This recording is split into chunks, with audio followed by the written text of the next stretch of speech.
So today is June 8, 4 days before graduation. Supposedly, meron kaming practice today, grad practice sa UST, sa QPAB. Pero guess what? Na-cancel kasi maulan. And guess what? Nasa Philcoa na ako nung nag-announce. So nakabiyahe na ako. And kauuwi ko lang. So basically, nag-round trip lang ako sa Philcoa. So ayun, i-vlog ko dapat yung practice today.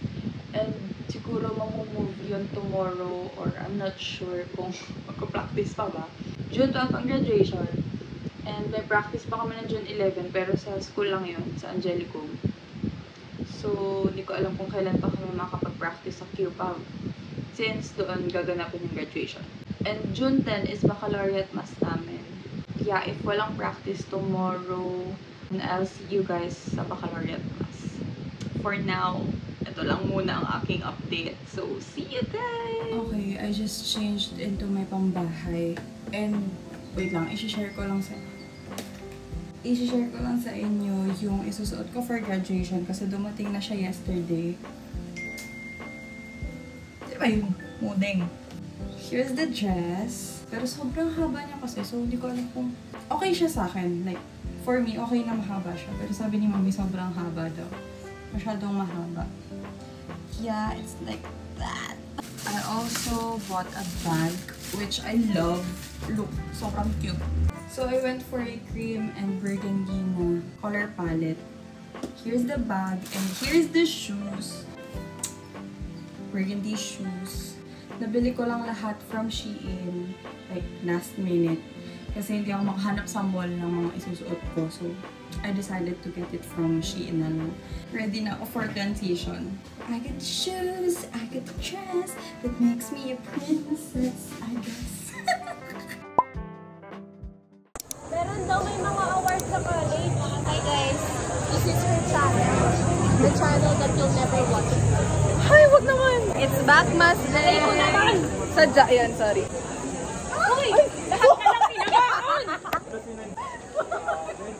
Lahat na lang tinamaan!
Pandinuela, Daniel Luis San Andres.